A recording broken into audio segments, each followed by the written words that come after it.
Bienvenidos al podcast de la Iglesia Bautista Internacional, donde podrás escuchar el sermón de la semana. Si quieres conocer más de nuestra iglesia, te invitamos a visitar nuestra página web, laivi.org. Oramos que el Señor hable a tu corazón y ministre tu vida a través de este mensaje. En el día de hoy estaremos viendo la segunda parte de este salmo, una oración por restauración. La idea a lo largo de esta serie es que podamos aprender a orar y al mismo tiempo que podamos aprender a arrepentirnos en oración. Dijimos en la ocasión anterior que muchas veces nosotros no sabemos cómo orar. Otras veces nosotros no sabemos cómo arrepentirnos. Porque con frecuencia creemos que nos hemos arrepentido cuando simplemente nos hemos confesado. Otras veces nos hemos arrepentido de manera selectiva, aún con Dios, mencionando aquellas cosas que nos puedan causar menos dolor y vergüenza. Y a veces incluso pensamos que es lo mínimo que tenemos que contar o confesar a otros como para ya estar en paz. Y hacemos eso incluso aún con pequeñas mentiras, de cuando alguien nos encuentra en alguna mentira, por pequeña que sea, de repente como que nos entra un tartamudeo y es que lo que tú... Y ahí tratamos de decir, de salir del paso con lo mínimo que tengamos que decir. O sea, es como la inclinación natural del ser humano. Queremos evitar el dolor y la vergüenza a toda costa, aún muchas veces cuando es entre nosotros y Dios solamente. Pero cuando actuamos de esa manera, no estamos actuando conforme al espíritu de un verdadero arrepentimiento. En el Salmo 51 que estamos viendo, no encuentras nada de esas cosas que yo acabo de mencionar. Es una oración transparente, es una oración honesta, íntegra, de parte de un pecador que sabe que ha no solamente transgredido una ley, pero ha pecado contra el carácter del Dios creador. Como hemos mencionado otras veces, pero no siempre, ¿verdad? Pues todo el mundo ha escuchado la enseñanza en los lenguajes en que la Biblia se escribió, mayormente dos, hebreo y griego. En el hebreo la palabra para arrepentimiento, hay dos palabras principales. Una tiene que ver con la experiencia de dolor. Te duele el que hayas sido capaz de hacer algo. Y la otra es la experiencia de devolverme en vía contraria, devolverme en U, de manera que ya no sigo transitando por donde venía. En el griego, en el que se escribió el Nuevo Testamento, la palabra principal es metanoia, que implica un cambio de mente. Y tú puedes encontrar esos tres elementos en este Salmo 51. David expresa lo profundo de su dolor. David de diferentes maneras muestra que él se está dirigiendo ahora en vía contraria. Y David ha experimentado un cambio de mente que está claramente expresado en palabras, tanto en este Salmo 51 como en el 32, que fue escrito en la misma ocasión, o a raíz de la misma ocasión. David había cometido adulterio con Betsabé y le había quitado la vida a su esposo Urías. Él era culpable de dos delitos que llevaban a la pena de muerte, de acuerdo a la ley de Moisés, de manera que si él hubiese sido llevado a juicio, David merecía morir 2 veces si eso fuera posible. A pesar de la gravedad de su pecado, dijimos la vez anterior, David permaneció por casi 1 año en una indolencia espiritual, para usar las palabras de Juan Calvino, quien agregaba que es casi como impensable imaginar que alguien que había alcanzado la estatura de David pudo haber caído tan bajo como él lo hizo. David no se había percatado ni cuán bajo había caído, ni se había percatado de cuán alejado estaba de ese Dios. Hasta que Dios va tras él, le envía al profeta Natán y Natán lo confronta. Y ese día, en ese momento, David oyó dos noticias, una mala noticia y una buena noticia, como Dios usualmente hace las cosas. La mala noticia es que el bebé, la criatura que había sido engendrada en el vientre de Betsabé, moriría como fruto de su pecado. Y la buena noticia es que su pecado había sido perdonado. El dolor que David expresa en el Salmo 51 es un dolor que llevó de manera personal, un dolor interno durante todo el tiempo que él permaneció en silencio y del cual él habla otra vez, y lo vimos la semana anterior o la vez anterior en los versículos 3 y 4 del versículo 32. David había descubierto, después de la visita de Natán, que la falta de arrepentimiento nos esclaviza, nos deprime, nos debilita, nos hace sentir cargados o pesados y nos enferma.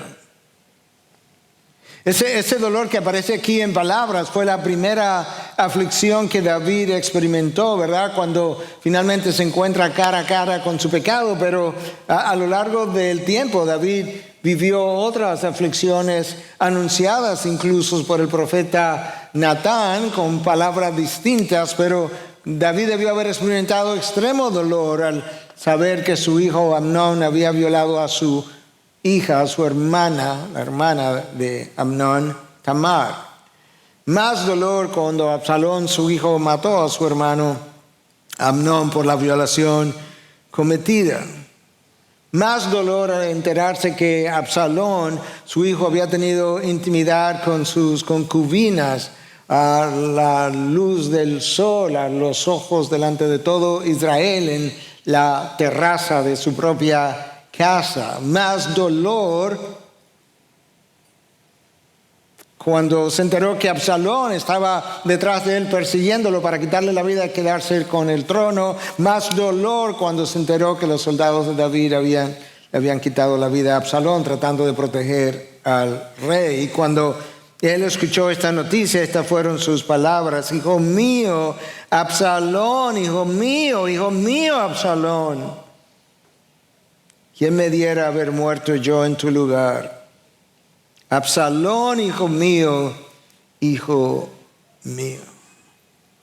David había quedado devastado, físicamente, emocionalmente, espiritualmente. Y esa es la razón por la que al leer el Salmo 51 nos damos cuenta que la primera parte es una oración de arrepentimiento y la segunda parte es una oración de restauración, puesta las dos en una sola pieza.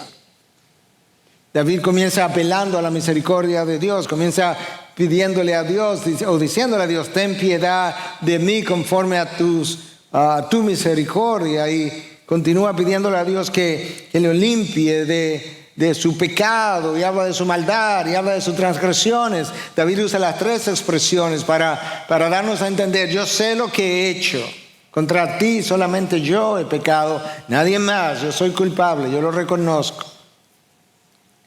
Y él comienza a pedir por limpieza.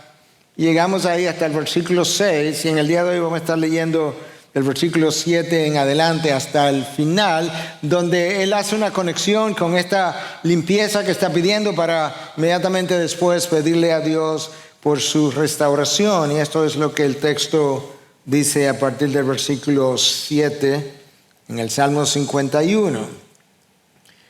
Purifícame con hisopo y seré limpio. Lávame y seré más blanco que la nieve. Hazme oír gozo y alegría. Haz que se regocijen los huesos que has quebrantado. Esconde tu rostro de mis pecados y borra todas mis iniquidades. Crea en mí, oh Dios, un corazón limpio y renueva un espíritu recto dentro de mí. No me eches de tu presencia y no quitas de mí tu Santo Espíritu. Restitúyeme el gozo de tu salvación y sosténme con un espíritu de poder. Entonces enseñaré a los transgresores tus caminos y los pecadores se convertirán a ti. Líbrame de delitos de sangre, oh Dios, Dios de mi salvación. Entonces mi lengua cantará con gozo tu justicia. Abra mis labios, oh Señor, para que mi boca anuncie tu alabanza. Porque tú no te deleitas en sacrificios, de lo contrario yo los ofrecería. ¿No te agrada el holocausto? Los sacrificios de Dios son el espíritu contrito, al corazón contrito y humillado, oh Dios, no despreciarás. Haz bien con tu benevolencia, Sión. Edifica los muros de Jerusalén. Entonces te agradarán los sacrificios de justicia, el holocausto y el sacrificio perfecto. Entonces se ofrecerán novillos sobre tu altar. Lo que nosotros acabamos de escuchar está escrito en un lenguaje poético y por tanto los poetas, por así decirlo, se toman licencias literarias y no componen exactamente en un orden que podamos seguir 1, 2, 3, 4. Y por esa razón vamos a estar abordando los versículos, lo vamos a agrupar temáticamente de acuerdo a lo que tenemos delante de nosotros. Los versículos 7, 9 y 14, David pide por limpieza espiritual de su vida. 7, 9 y 14. En los versículos 8, 10, 11, 12 y 15, David pide por una restauración espiritual. En el versículo 13, David hace una promesa de enseñar a los transgresores, a los pecadores, a caminar conforme a los preceptos de Dios. Él ha aprendido algo, él tiene una experiencia, él conoce cosas ahora del corazón humano que no conocía antes y él dice entonces voy a enseñar a los transgresores sus preceptos. Y finalmente en los versículos 18 y 19 David pide por una restauración de la nación. De manera que vamos a ver primero cómo pedir por limpieza espiritual, examinando las palabras de David. Comenzamos en el versículo 7, conectándolo con la vez anterior, donde David le pide a ese Dios que continúe su limpieza de pecado. David se había sentido, después de la confrontación de Natán, se había sentido sucio, avergonzado, cargado, entristecido, arruinado. Se había sentido indigno y hasta cierto punto quizás con cierto sentido de autodesprecio. Y no fue para menos. Había cometido adulterio, había matado al esposo. David, sin embargo, no perdió la esperanza de que en Dios él podía encontrar perdón y podía encontrar paz y podía encontrar redención y restauración de su relación con Él, de manera que en el Salmo tú puedes encontrar ambas cosas, el dolor, la necesidad de limpieza, pero al mismo tiempo la esperanza de que Dios va a hacer, puede y va a hacer algo nuevo con Él. David sabía que nadie podía ayudarlo para lo que tenía que ocurrir en Él, nadie que no fuera Dios podía hacer algo por Él. David al mismo tiempo conocía que él dependía exclusivamente de la misericordia de Dios para sentirse nuevamente en paz con ese Dios. Y es por eso que él comienza diciendo, límpiame con hisopo. El hisopo era un árbol que crecía como entre las rocas. Las ramas de ese árbol eran usadas por los sacerdotes en el Antiguo Testamento, en el templo, para proclamar o declarar a alguien como limpio, como era el caso de los leprosos, alguien que había sanado de lepra después de haber sido inspeccionado. Habían un par de avecillas que el leproso ya sanado traía, una de ellas era matada, sacrificada, y entonces con ese hisopo se mojaba en la sangre de esa avecilla, y el leproso sanado era entonces rociado 7 veces, con lo cual el sacerdote lo declaraba como limpio. Y luego él iba y se lavaba con agua y quedaba ahora completamente limpio. David dice, límpiame con hisopo. David sabe que el sacerdote no es quien lo limpiaba, el sacerdote estaba declarándolo limpio, pero la limpieza ya había ocurrido en el caso del leproso. De esa misma manera, David sabe, solamente tú puedes limpiarme de mi pecado. Quizás David tiene esa imagen en su mente. David quizás vio en alguna ocasión a algún sacerdote hacer esto, o hacerlo con alguien que había tocado un cadáver, había sido declarado inmundo y luego había que volverlo a declarar purificado, y era el mismo procedimiento. David quizás tenía esa imagen en su mente cuando ora de esta forma. Cuando David dice lávame, él está usando una imagen metafóricamente hablando, pero quizás él está pensando, yo estoy sucio, el pecado me ha ensuciado, yo me he ensuciado con mi propio pecado, de manera que lo que yo necesito es que me laven. La palabra del profeta Isaías también pueden ser recordadas aquí cuando Dios dice a través de Isaías en 1:18, aunque tu pecado sea rojo como el carmesí, yo te haré limpio o blanco como la nieve. Y David continúa hablando de una manera que nos da a nosotros entender que lo que necesita ocurrir en él es un cambio radical, y esa es la razón por la que él usa en el versículo 9 y dice, esconde tu rostro de mis pecados y borra todas mis iniquidades.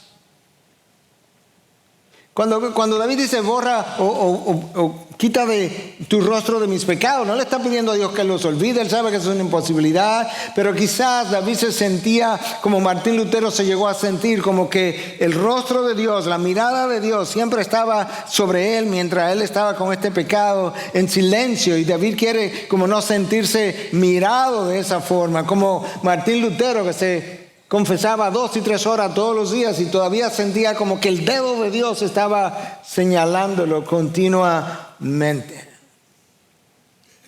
O quizás la idea en la mente del rey era conforme a las palabras del profeta Habacuc en 1:13, cuando dice, tus ojos son tan limpios que no pueden ver el mal. David está pidiendo que sus iniquidades pudieran ser borradas. Tú sabes que nosotros hoy estamos en la era de la computadora y es muy fácil borrar un texto. En la antigüedad no era tan fácil tomar un papiro y el papiro escaseaba y borrar el papiro. Y en ocasiones entonces había cierta forma de borrar lo que se había escrito sobre el papiro, pero quedaba como ciertas marcas todavía, y entonces los escribas volteaban el papiro en la dirección opuesta para escribir en otra dirección, de tal forma que se pudiera leer mejor. Quizá David está pensando, si estas iniquidades que yo he cometido pudieran ser borradas de mi récord, que ya no existan más, que ya yo pueda sentir que Dios me quitó los ojos que estaban sobre mí. No es que ignore mi pecado, es que lo borre. Y cuando tú lees el Salmo con detenimiento, tú te percatas que David está lidiando con su pecado como debe ser. Él está lidiando íntegramente y completamente. Aquí no se está quedando nada afuera. En el versículo 14 nos deja ver parte de eso. Dice, líbrame de delitos de sangre, oh Dios, Dios de mi salvación. ¿Qué es lo que David está pidiendo? Bueno, algunos piensan que quizás él estaba pensando en el homicidio de Urías y que está diciendo, perdóname por eso que yo hice, pero otros como Calvino piensan que más bien David estaba pensando, lo que yo merezco es la muerte. De hecho, 2 veces merezco la muerte. Líbrame de que algo así me pueda ocurrir. Líbrame de delitos de muerte, de la pena que me cabe por ese delito que yo he cometido. Pero independientemente de cuál sea la interpretación, lo que sí está claro es que David tiene en su mente todo lo que él ha hecho, su transgresión, su maldad, su pecado, sabe contra quién lo ha hecho, no quiere dejar nada sin confesar, no quiere dejar nada sin que él se haya arrepentido de eso, y por tanto él está siendo cuidadoso en la manera como él pide por esta limpieza. Él sabe que ese es el comienzo de su restauración. No puede haber restauración sin confesión, sin perdón. Y eso, el versículo 7 y parte del 8, simplemente reflejan una continuación de lo que él había comenzado a hacer en los primeros versículos. En segundo lugar, yo quiero que veamos ahora cómo pedir por restauración espiritual. Yo creo que todos nosotros, si somos honestos y revisamos nuestras vidas, podemos confesar que en algún momento, habiendo incurrido en pecado, diferentes tipos, una de las primeras cosas que se fue, quizás la primera, fue el gozo que yo había disfrutado en el Señor. Ahora, con frecuencia el pecador no se percata de que ese gozo ya no está, porque el pecado con frecuencia es placentero, diferentes tipos de pecados, y por tanto en el placer de la carne que momentáneamente se siente, el pecador se confunde y llega a pensar que las cosas no están tan mal, pero cuando ese gozo o esa alegría que la carne produce, que el disfruto de la carne produce se va, de repente él se encuentra un tanto seco, árido, apático, poco reactivo a las cosas de Dios. Y de repente quizás él descubre, o ella descubre, el gozo del Señor no está en mí. David está pidiendo ahora, David sabe que si algo va a ocurrir, si algo va a cambiar, va a requerir una acción directa de parte de Dios. Ni siquiera algo indirecto. No, Dios va a tener que hacer algo directamente en mí, sobre mí. Y por eso en el versículo 8 le dice, hazme oír gozo y alegría. Hazme, tú lo tienes que hacer. Yo no puedo producir gozo. Eso es fruto del Espíritu y ahora mismo eso no está conmigo. Y es increíble pensar, ¿verdad? Que David, el hombre que tocaba el arpa para el rey Saúl, para alegrarlo, ahora él no encuentra esa alegría. Él no encuentra esa emoción. El hombre que escribió salmos para que Israel lo cantara, lo usara como parte de la adoración en el templo, él no tiene eso, él tiene que pedirlo, es algo que tiene que venir de fuera. Hazme oír gozo y alegría.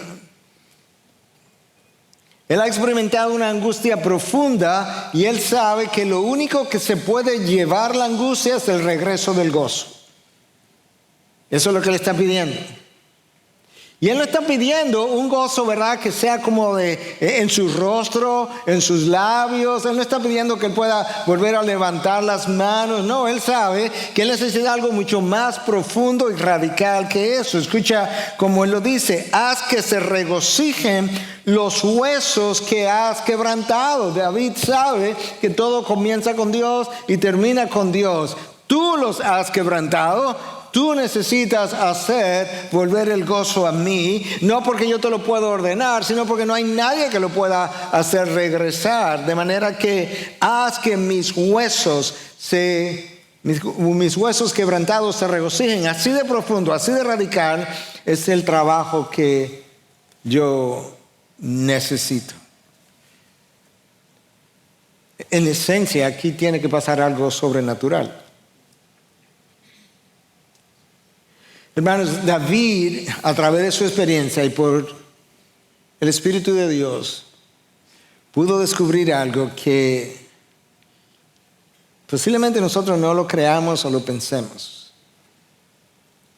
Y es que el daño que el pecado produce en nosotros es mucho más profundo de lo que nos percatamos. No es simplemente pequé, me arrepentí, Dios me perdonó, seguimos. No.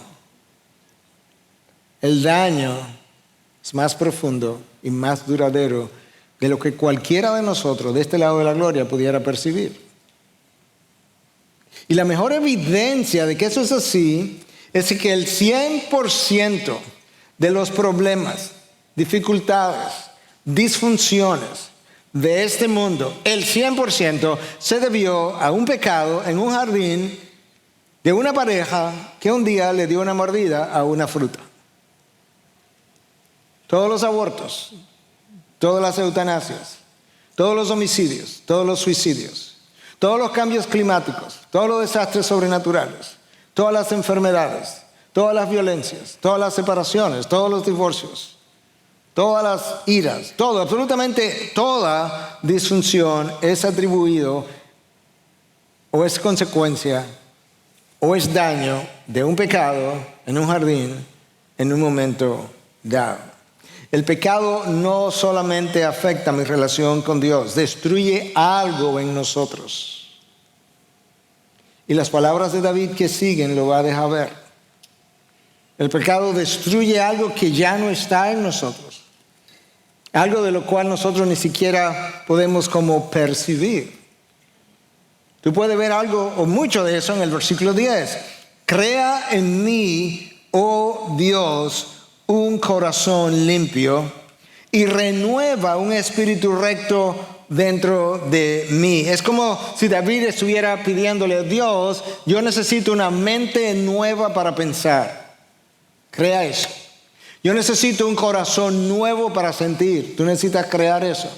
Yo necesito una nueva voluntad para obedecer y vivir. Tú necesitas crear eso. De hecho, la palabra traducida ahí como crea, en el original es la palabra bara. James Montgomery Boyce, una de las grandes voces del siglo XX, murió en el año 2000. En su comentario habla de que esa es la misma palabra que aparece en Génesis 1:1, donde dice el texto que en el principio Dios creó, bara, los cielos y la tierra. Esa palabra solamente es usada en el Antiguo Testamento con relación a Dios, nadie más, porque la implicación de bara es que es algo que es creado de la nada, de cero. Si este púlpito es creado por alguien, ese alguien tuvo instrumentos con que hacerlo, si tuvo madera o cualquier otro material para hacerlo, eso no es la forma como bara, el verbo bara expresa o deja ver. No, es que no hay nada y por tanto de la nada algo salió. Ese es el verbo que David usa, de tal forma que David parece estarle diciendo a Dios, en mí no hay nada, yo reconozco que en mí no hay nada bueno, no hay nada que buscar. Si aquí va a ocurrir algo, tú vas a tener que traerlo de afuera, ponerlo en mí, porque yo no lo tengo. Es como Pablo, en mi carne no hay nada bueno. No es que repare nada, no hay nada que reparar, es que cree algo nuevo. David está consciente de que el pecado daña más cosas en nosotros de las que nosotros nos podemos percatar. En esencia, David está diciendo, yo requiero un milagro.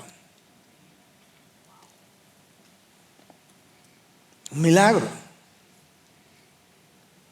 Y David entonces expresa cierto temor. Cierto temor que voy a explicar en un momento a la luz del Nuevo Testamento, pero déjame explicar el temor de David. Él le dice en el versículo 11, no me eches de tu presencia y no quites de mí tu Santo Espíritu. Dicho sea de paso, esta es la primera vez que el Espíritu de Dios tiene el nombre de Espíritu Santo o Santo Espíritu en todo el Antiguo Testamento. Y aparece otra vez en Isaías 62, versículo 10 y 11. En ningún otro lugar. Siempre se habla del Espíritu de Dios, el Espíritu de Dios. Pero en este caso se le da su nombre propio. David dice, no quites ese Santo Espíritu dentro de mí, no me eches de tu presencia. Quizás David está recordando, yo recuerdo que Sansón tenía el Espíritu de Dios. Y yo recuerdo cuando Sansón pecó y como el texto dice que el Espíritu de Dios se fue de él y Sansón ni cuenta se dio. O quizás David está recordando, él fue testigo de algo todavía más reciente, porque el Espíritu de Dios estaba sobre Saúl y en un momento dado, fruto del juicio de Dios, el texto dice que Dios quitó su espíritu de Saúl y vino un espíritu que lo atormentaba. Quizás David tiene fresco en su memoria ambas experiencias y está pensando, no me puedo imaginar que Dios quite su espíritu de mí. Ese sería el final de mi vida. Yo no quiero correr la misma suerte. Nosotros sabemos que en el Antiguo Testamento el Espíritu de Dios iba y venía sobre los profetas y sobre otras personas, sobre un Sansón, sobre un Saúl.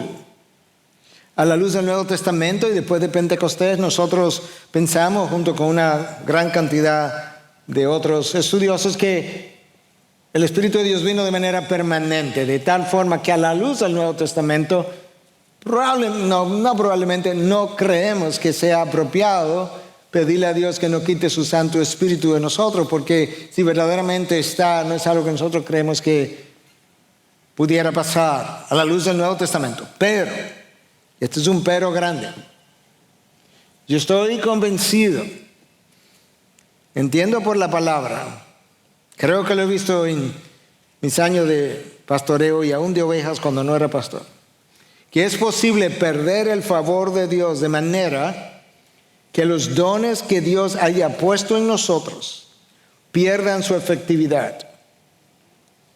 De forma que nosotros no sintamos el deseo de quererlos usar. O al usarlos, no nos sintamos seguros de que Dios está endosando su uso. Yo creo que es posible y creo que como mencioné que lo he visto, que el don necesariamente no se ha ido, pero no tiene efectividad. Si no tiene efectividad, la persona no tiene el deseo de seguirlo usando, porque es algo que ya Dios removió. Es como que tú tomes a un cirujano y le quites el bisturí. Él sigue, imagínate un extraordinario cirujano, él sigue teniendo su habilidad, pero él no tiene cómo hacerlo. Pero llega un momento en que si le devuelves el bisturí, ya él ni siquiera quiere volver a utilizarlo, porque él sabe la razón por la que el bisturí le fue removido y ahora ni siquiera tiene el deseo de usarlo. De manera que a la luz del Nuevo Testamento, nuestros pastores en conversación que hemos tenido múltiples veces me han oído decir que yo trato de anticipar múltiples cosas en mi mente precisamente porque creo que me sirven en mi caminar y he tratado de reproducir eso, que yo tenga que pastorear sin que yo pueda sentir el endoso de Dios. Yo no me imagino esa experiencia, debe ser lo más seco, lo más drenante, lo más cargante que yo pudiera imaginar. David sabe que si él va a recobrar la vitalidad espiritual en su vida, Dios tendrá que hacer algo milagroso. Él tendrá que crearlo de la nada. Como mencioné, ese es un verbo que solamente se usa con Dios en todo el Antiguo Testamento. En otras palabras, nadie vará nada, porque nadie crea nada de la nada excepto Dios. David dice en el versículo 12, restitúyeme el gozo de tu salvación y sosténme con un espíritu de poder. Restitúyeme el gozo. ¿Cuál gozo, David? El de tu salvación. Hermanos, yo no sé, decía más tempranamente, yo no sé si todo el mundo ha experimentado o sigue experimentando el gozo de su salvación. Pero se supone que la salvación de Dios debe ser productora de gozo. Y si yo no he experimentado el gozo de mi salvación, o yo no sé de dónde me sacaron y dónde me encontraron, o en qué condiciones me encontraron, o yo no sé lo que me han entregado. o ambas cosas. Pero la palabra habla más de una vez del gozo de mi salvación. El apóstol Pablo, cuando escribe a los Efesios, les dejó saber de dónde ellos venían. E inmediatamente después les dejó saber lo que habían recibido. En 2:11 les dice que antes ustedes, los gentiles, nosotros estábamos separados de Cristo, mala noticia, excluidos de la ciudadanía de Israel, mala noticia, extraños a los pactos de las promesas, mala noticia, sin tener esperanza, muy mala noticia, y sin Dios en el mundo, la peor noticia. Ahí tú estabas, ahí yo estaba. Y luego en el próximo versículo, Pablo le dice a los efesios: pero ahora ustedes han sido acercados por la sangre de Cristo, han sido traídos a paz con Dios, están reconciliados con Él, la enemistad se acabó y ahora tenemos entrada al Padre. Buena noticia, buena noticia, buena noticia. A la luz de la palabra de Dios, eso debiera producir gozo en nosotros. David no lo tenía. Devuelve el gozo de tu salvación. David no se sentía cerca, no estaba en paz con Dios, no se sentía limpio, no podía sentir gozo, se sentía débil en todo el sentido de la palabra. Y por eso le dice: sosténme con un espíritu de poder. Como yo estoy, yo no puedo reinar, yo no puedo liderar, yo no puedo cantar. De hecho, no hay nada que yo pueda seguir haciendo. Así de débil yo estoy. Yo necesito que tú me sostengas.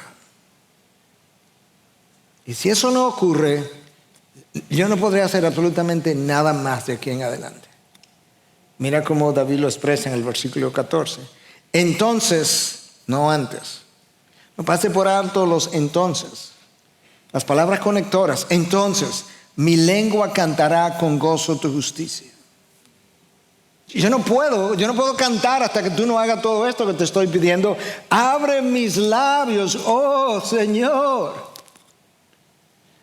Esa palabra de 2 letras, oh, no la pase por alto tampoco. Los historiadores de la iglesia hablan de que tú sabes que hay un avivamiento entre las personas porque la palabra oh comienza a aparecer en sus oraciones. Abre mis labios, oh Señor, para que mi boca anuncie tu alabanza. Se me fue el canto, se me fue el gozo, se me fueron las palabras.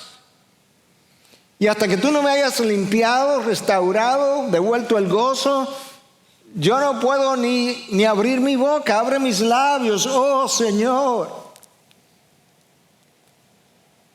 Yo no sé si nos hemos percatado, pero el pecado nos enmudece. Cierra nuestros labios para orar. No queremos, no nos atrevemos. Para adorar, no cantamos. Para confesar, para buscar ayuda. Porque una vez más, hermanos, el pecado nos afecta más profundamente de lo que nos percatamos y daña más cosas en nuestro interior y exterior de la que frecuentemente podemos identificar. Yo no sé si te percataste de los verbos en este texto. Cada vez que estés estudiando la palabra, si tú quieres entender mucho mejor de qué que el texto trata, préstale atención a los verbos. Los verbos llevan la voz cantante, aún en español, expresan la acción. Escucha los verbos. Purifícame, lávame, hazme. ¿Quién es que está haciendo eso? Otro, Dios. Haz que, borra, crea. ¿Quién? Dios. De cero, renueva, no me eches, no quites. Restitúyeme, sosténme, líbrame, abre mis labios. Dios, Dios, Dios, todo el tiempo. Haz.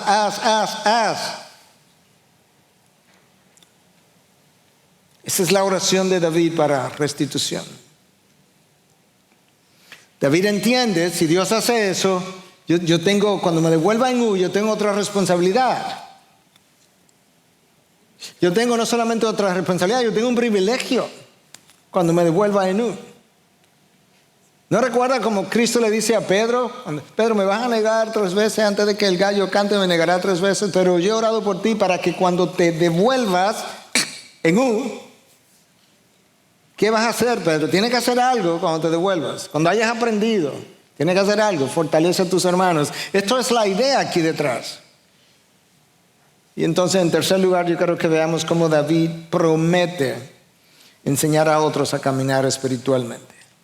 Ya vimos cómo David pide por limpieza espiritual.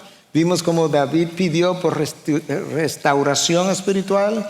Ahora David promete enseñar a caminar espiritualmente a los transgresores. Entonces, versículo 3, enseñaré a los transgresores tus caminos. Cada uno de nosotros debiera aprender, entender, quizás a partir de este salmo, que ya lo sabíamos y no lo teníamos tan a flor de piel, pero cada uno de nosotros debiera entender que cuando nosotros aprendemos algo, ya sea de este libro o en nuestras vidas, o porque tropezamos, o porque nos caímos, y Dios nos levantó y nos sanó y nos restauró, que es nuestro privilegio ahora y nuestra responsabilidad enseñar a otros acerca de las cosas que nosotros hemos aprendido, para que otros puedan aprender de nuestros errores y tropiezos y caídas. De la misma manera que estamos aprendiendo de la caída de David.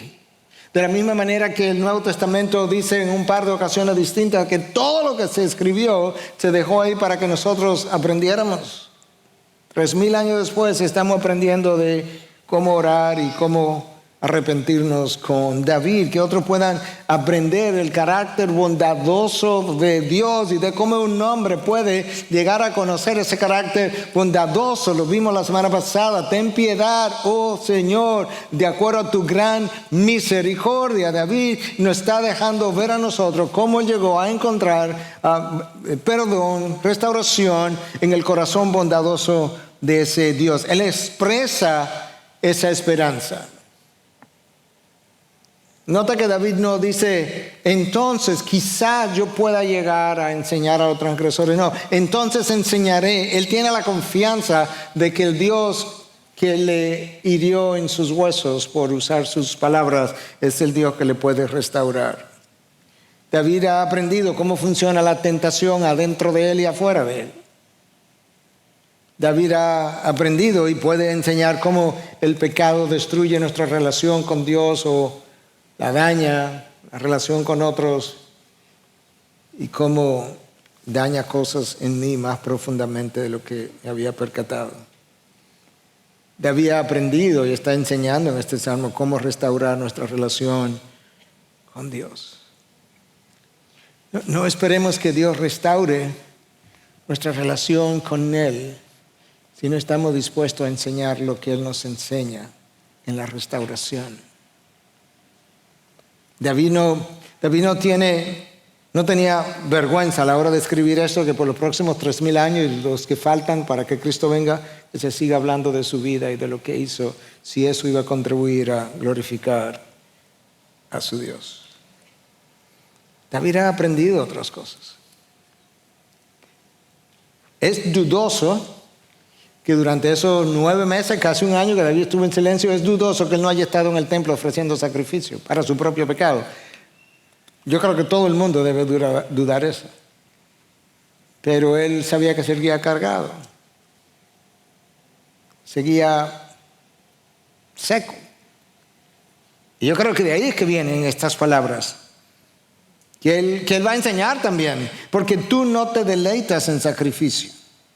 De lo contrario, yo lo ofrecería. Si hubiera otro sacrificio que ofrecer para que este peso se quite de mí, yo te lo ofrecería, pero tú no te deleitas en eso. Tú no te agrada del holocausto. ¿Cómo lo aprendiste, David? Yo creo que él fue y lo ofreció y siguió igual. Entonces, ¿qué es lo que has aprendido? Versículo 17. Los sacrificios de Dios son el espíritu contrito, al corazón contrito y humillado. Dios no despreciarás. No creo que cuando David hizo lo que hizo, ni tenía un corazón contrito ni un corazón humilde.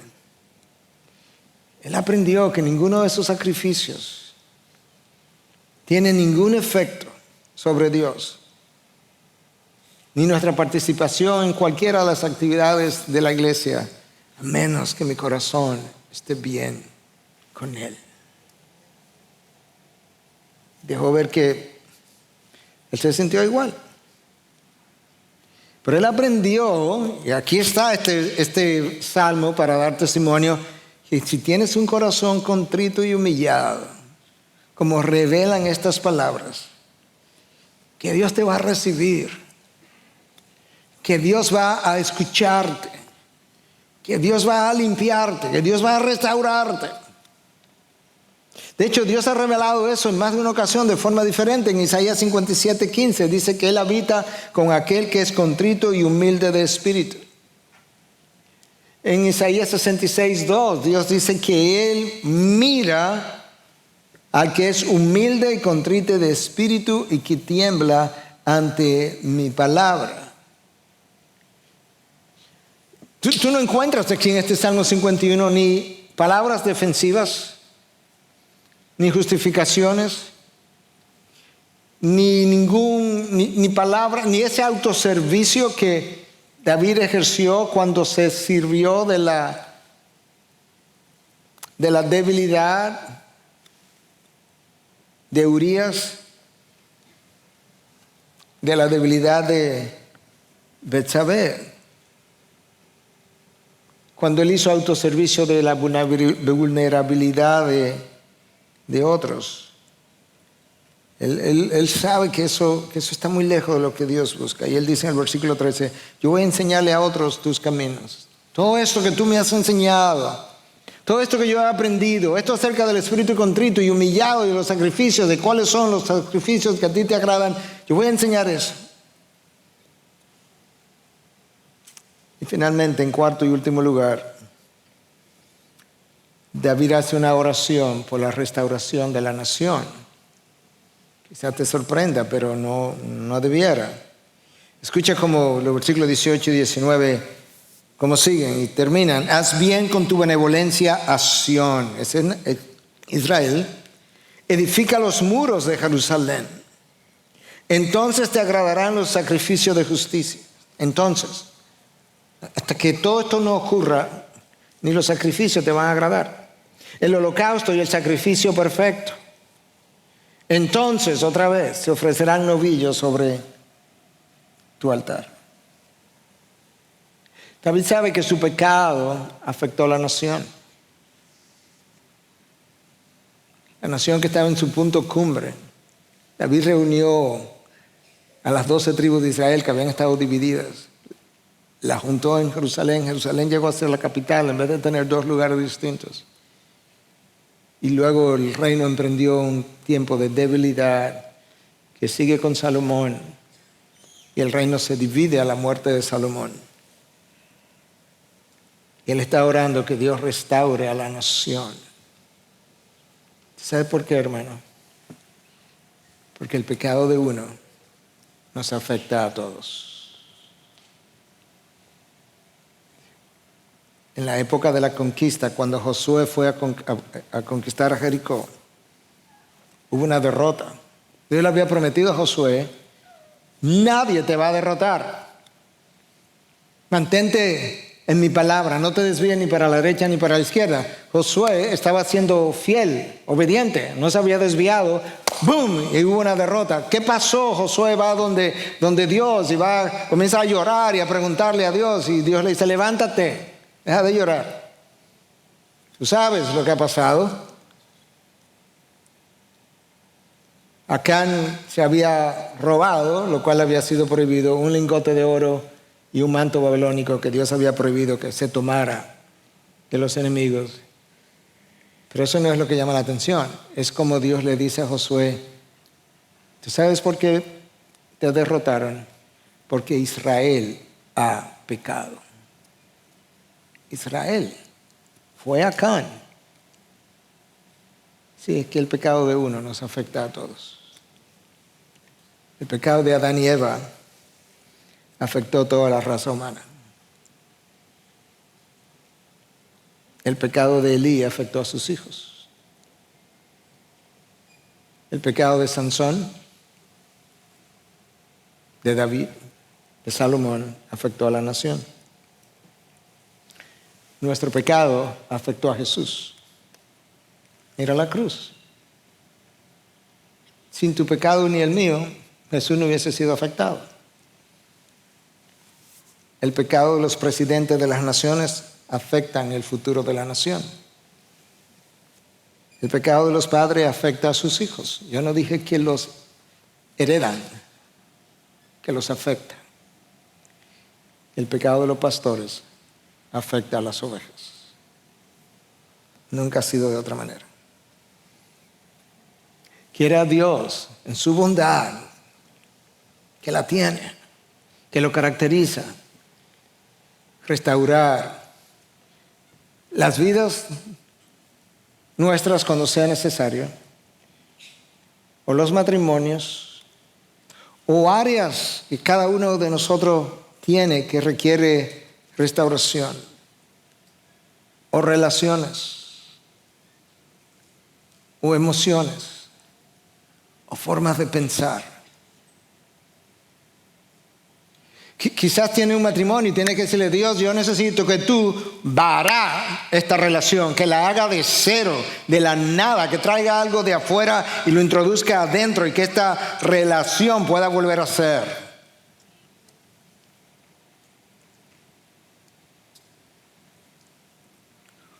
O quizás esta es la oración para uno de tus hijos. Al final del primer culto hice esa oración por 2 casos diferentes. Una por una hija de 14 años y otra por un matrimonio que se había separado y esta semana se están volviendo a casar. Porque Dios obró en ellos.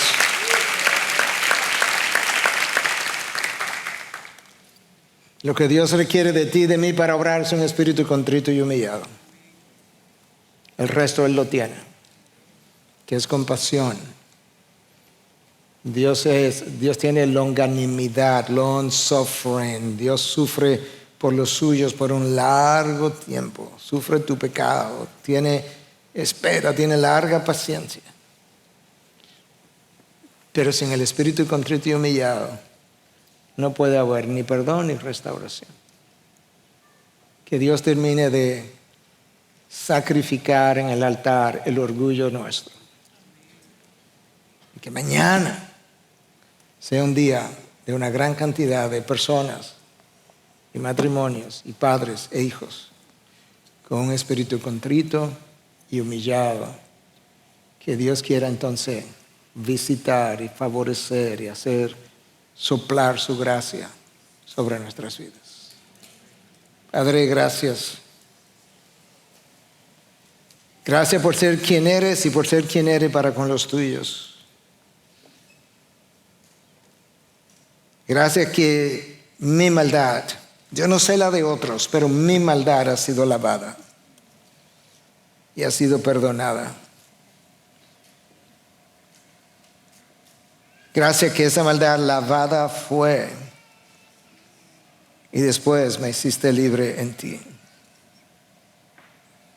Gracias que tú estás dispuesto a escucharme todos los días para renovar mi fe, renovar mi pasión, para crear deleite en mí por ti y por tus cosas. Oh Dios, en el nombre de Cristo yo te pido que verdaderamente tú hagas un trabajo enorme, de manera personal, pero de manera corporativa en nuestra iglesia. En iglesias hermanas a nuestro alrededor y más allá, de manera que se vuelvan a regocijar los huesos que han sido quebrantados. El gozo pueda volver a donde haya partido. Que tus hijos puedan volver a cantar tus alabanzas. Que sus labios sean abiertos. Que vuelva vida donde estaba reinando la muerte. para la gloria de nuestro Dios Trino,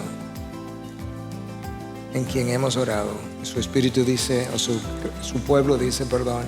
Amén, amén. Bendiciones.